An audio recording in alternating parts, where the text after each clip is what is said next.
So let's begin with what broke over the weekend, more specifically Sunday night. According to multiple reports, the Padres have acquired former Cy Young Award winner Blake Snell in a trade with the Tampa Bay Rays. Snell, who is just 28 years old, just turned it in December, is still owed $39 million over the next 3 years. Now, to land the ace, the Padres send former can't-miss catching prospect Francisco Mejia and 3 minor leaguers to Tampa.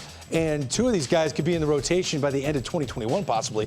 Luis Patino could be there opening day 2021. A top-flight right-hander, throws close to 100 miles an hour. Don't sleep on Blake Hunt. Francisco Mejia had a 2020 that you'd like to forget. He struggled offensively at the plate, but this is a former switch-hitting catching prospect with the Cleveland Indians. This is now his 3rd organization. He's only 5'8". He had a crazy hitting streak in the minor leagues. A ton of talent on the way to Tampa Bay. But the San Diego Padres make another statement, Dan Plesac. I know the Clevenger deal made you go, whoa, okay, I guess they're real players. What does this move mean for the Padres? This move tells me that they believe they're a lot closer to the Dodgers than maybe you and I even think they are. And there isn't anybody in the state of New Jersey more high on the San Diego Padres than you. Thank you. And you've been on them for over a year. You go back last year in the postseason, if it wasn't for that great catch by Cody Bellinger in center field, that series may have shifted on one play. And they're getting a guy that 2 years ago won the AL Cy Young Award. And the last time we saw Blake Snell, the whole baseball world is going, what in the world are you taking this guy out of a game for? Right. This is one of the few. You know, we get started, hey, what's an ace and how many are there?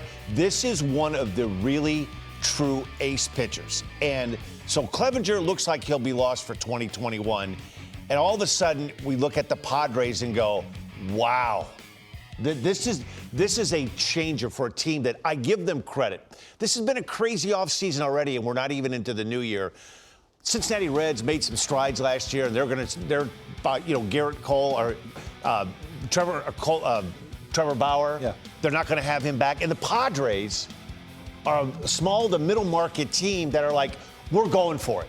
Like, we're hearing about the Cubs, they're trying to trim payroll. We're hearing the Brewers, they're trying to trim payroll. And all of a sudden, you look at a team like the Padres, and we've talked so much about, the pandemic and the economic climate and how many people are going to be in the seats and when are the gates going to open and how many people are going to be there. And everybody's afraid to take that next step.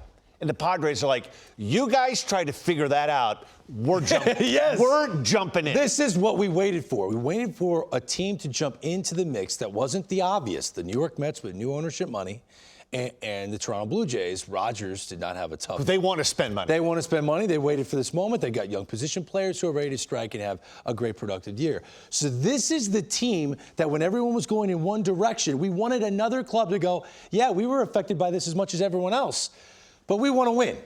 So we're going to add $39 million to our payroll. We're going to get rid of controllable young talent, by all accounts, high-end talent, and we're going to go get a guy that puts us over the top. Dan, people need to remember, in 2018, Blake Snell was on a different planet. He was as good as Clayton Kershaw was in Clayton Kershaw's best year, except he was throwing 97 miles an hour all year long.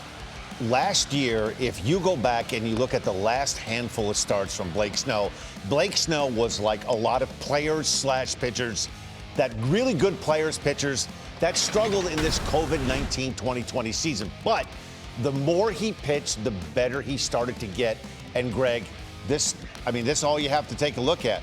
Look at him versus the NL West. Yeah. So if you're diving into the numbers, and if I'm a Padres fan right now, you have one of the most exciting young talents in baseball in Tatis. You lock up Machado. You have Hosmer locked up. And so many teams we see make these moves, and then a year or two later, all of a sudden that didn't work, so let's try this all over again.